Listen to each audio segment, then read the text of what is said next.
We are not used to things built out of stone being high technology. It is clear that several different kinds of stone from a variety of sources were used to construct Egyptian monuments.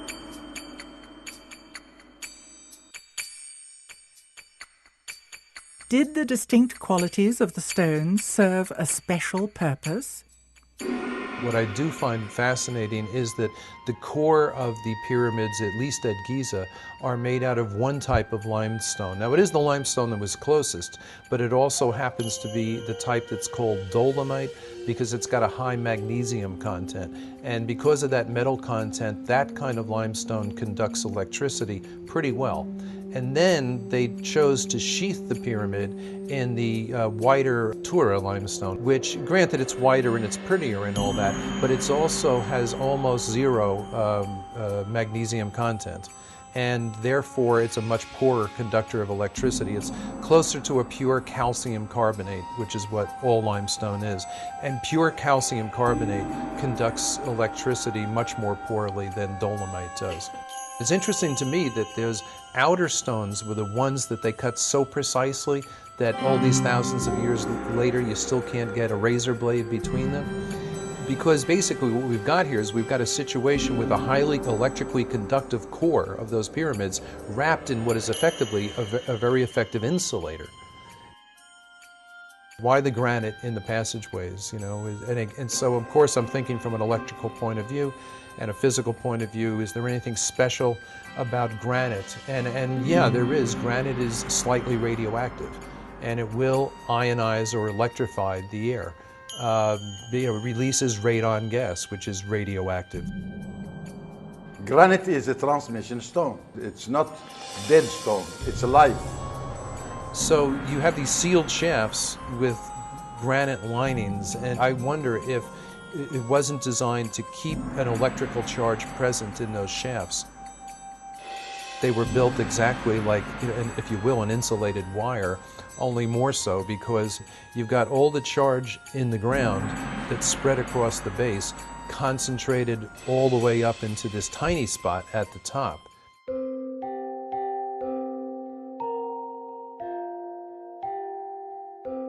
We find similarities in three different constructions. The one at Giza here, Valley Temple, and one at Abydos, and another one abroad in England, the Stonehenge. Same material being constructed with, and same way and same technique. But the construction there, it's built in addition to have the water, because it's water bed. It's a huge water bed, and it's still working, still producing water. In Egypt, you do have a similar situation to England in that you have limestone aquifers under the monuments. An aquifer is an underground layer of porous, water-bearing rock. Water flows through the aquifers as rainfall, or when rivers and lakes flood, the water drains into them. And movement of water through limestone or chalk aquifers is known to produce electrical charge by two different processes that are self-reinforcing. And I've personally measured this for a week at a stretch at Silbury Hill in England, for example. Right before and after thunderstorms, as the water is sinking into the ground, we measured the increase in ground current, the change in the magnetic field as that happened, etc. And in Egypt, you had the Nile crashing, dropping every year and then flooding again. And that movement of water up and down through the layers of limestone would generate electrical charge. Flowing water generates at least a mild electrical charge, which means it generates an electric current, which means it generates a magnetic field as well. So if you were looking to give an electrical charge, a little boost to, say, a mound or something like that, it makes a lot of sense to have it at a minimum running water. And in fact, at Tiwanaku on the south shore of Lake Titicaca, their biggest monument, the Akapana Pyramid, was terraced in such a way as to have the water come down in waterfalls that alternated outside the pyramid, inside the pyramid.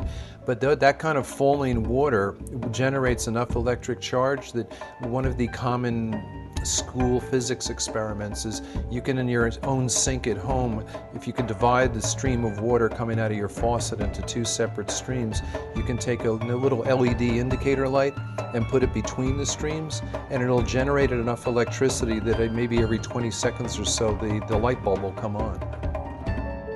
And then the question is, did some of those layers of limestone run up the Giza plateau? And they did. And they did, come up to the surface underneath where some of the pyramids are located. The idea would be that it would be the rising and falling of the Nile that would produce this electric ground current by moving through the different layers of the limestone aquifer. And when there was a dip, say, in that supply, maybe that's when the ionized air in the granite shafts and galleries could help keep the process going, if you will. I tend to wonder if the electrified shafts might not have been able to act in a similar fashion to your car battery when you come to a stoplight. Normally, your battery is not being used when you're driving your car. The alternator provides all the juice. But when you stop and that alternator is turning very weakly, that's when you want the battery there to keep everything going so your engine doesn't cut out.